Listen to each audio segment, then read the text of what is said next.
The world had become dependent on technology. Smartphones, laptops, and other gadgets were a part of everyday life. They made life easier, or so everyone thought. One day, everything changed. It started with a single incident, a smartphone that seemed to be possessed. The phone would turn on by itself, play strange noises, and send cryptic messages to its owner. But soon, it became apparent that it wasn't just one device. It was every piece of technology that was connected to the internet. At first, people tried to ignore it, thinking it was just a glitch in the system. But then, things started to get worse. Smart homes began to malfunction, with doors locking and unlocking by themselves and lights flickering on and off. Self-driving cars started veering off the road, causing accidents. Even airplanes were affected, with the autopilot system going haywire. The world was in chaos. Governments tried to find a solution, but it was too late. The possessed technology had taken over. It was everywhere, and it seemed impossible to stop. People started to panic, with some even claiming that it was the end of the world. That's when the demon hunter arrived. His name was Marcus, and he had spent his life hunting demons and other supernatural entities. When he heard about the possessed technology, he knew he had to act. He spent weeks researching and investigating, trying to find the source of the problem. Finally, he discovered that a group of hackers had created a virus that was designed to possess technology. The virus had spread like wildfire, infecting every connected device in the world. The hackers had done it as a way to gain power and control over the world. Marcus knew he had to act fast. He tracked down the hackers and confronted them. They laughed in his face, thinking they were invincible. But Marcus was determined. He fought them with all his might, using his knowledge of demon hunting to disable the virus.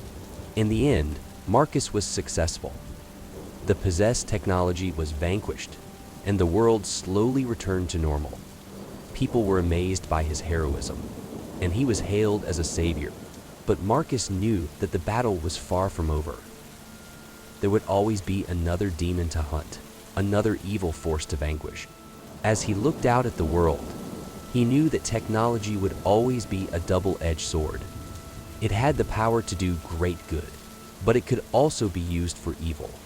He vowed to continue his mission to protect the world from the darkness that lurked in the shadows. And as long as he was alive, the world would be safe from the possessed technology and all the other supernatural threats that existed. In the small town of Willow Creek, strange things were happening. People were reporting hearing voices in their homes, even when no one was around. The local graveyard had become a hot spot for unexplained activity, with tombstones being moved and strange noises being heard at night. And then there was Abby. Abby had always felt different, like she didn't quite fit in with the other kids at school. But when she started hearing voices in her head, she knew that something was seriously wrong. At first, she thought she was going crazy, but then the voices started to make sense. It started with whispers in the middle of the night, and then progressed to full-blown conversations during the day. Abby could hear the dead speaking to her, and they all had something to say. Some were angry, others sad, and some just wanted to say goodbye to their loved ones. Abby didn't know how to handle her newfound ability, but she knew she had to do something. She started visiting the graveyard, where she could hear the dead more clearly. At first, it was overwhelming, with so many voices clamoring for her attention. But then she started to focus on one voice at a time, and she found that she could help them. It started with small things, like delivering messages to loved ones, or making sure that a particular tombstone was kept clean. But then, the dead started asking for more significant favors. They wanted Abby to solve their murders, find their lost possessions, and even deliver revenge on their killers. At first, Abby was hesitant to get involved in such dangerous situations. But the more she helped the dead, the more she felt like she was making a difference. She started working with the local police department, offering them clues and insights into unsolved crimes. And soon, Abby became a legend in Willow Creek, the girl who could talk to the dead. But then something changed. Abby started hearing a new voice, one that was different from the others. It was deep, sinister, and it scared her. The voice demanded things from her. The voice demanded things from her, things that she was not willing to do. It threatened her with unspeakable horrors if she didn't comply, and Abby knew that she was in over her head. She tried to ignore the voice, but it only grew louder and more persistent.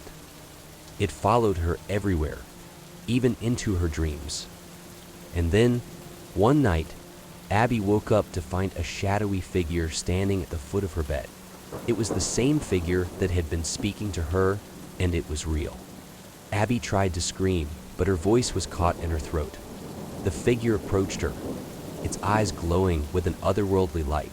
Abby tried to move, but she was frozen, unable to do anything except watch as the figure reached out and touched her forehead. And then everything went black. When Abby woke up, she was different. She no longer heard the voices of the dead, but she knew that something had changed inside her. She could feel the presence of the figure that had visited her, and she knew that it was still with her, waiting for its chance to strike. Abby knew that she had to find a way to banish the figure from her life before it was too late. She consulted with experts in the paranormal field, searching for a solution. And finally, after months of research and experimentation, she found what she was looking for. She performed a ritual to banish the figure, using an ancient technique that she had uncovered in her research. It was a risky move, and she didn't know if it would work, but she was desperate.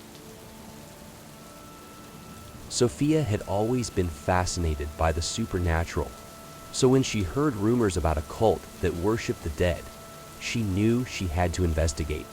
She spent weeks researching, poring over ancient texts and obscure websites until she finally found what she was looking for. A small group of individuals who called themselves the Cult of the Dead. Sophia decided to infiltrate the cult to learn more about their practices. She found their headquarters in an abandoned warehouse on the outskirts of town and managed to sneak in undetected. The scene she encountered was something out of a nightmare. The cult members were gathered around a table, surrounded by candles and chanting in an ancient language. In the center of the table was a skull, and Sophia could see the flicker of a small flame inside it. As she watched in horror, the cult leader picked up the skull and began to speak in a deep, guttural voice. Suddenly, Sophia felt something brush against her leg. She looked down and saw dozens of rats swarming around her, their eyes glowing in the darkness. Sophia stumbled backward, trying to escape, but she was quickly surrounded by the cult members. They grabbed her and dragged her to the center of the room, where the cult leader raised the skull above his head.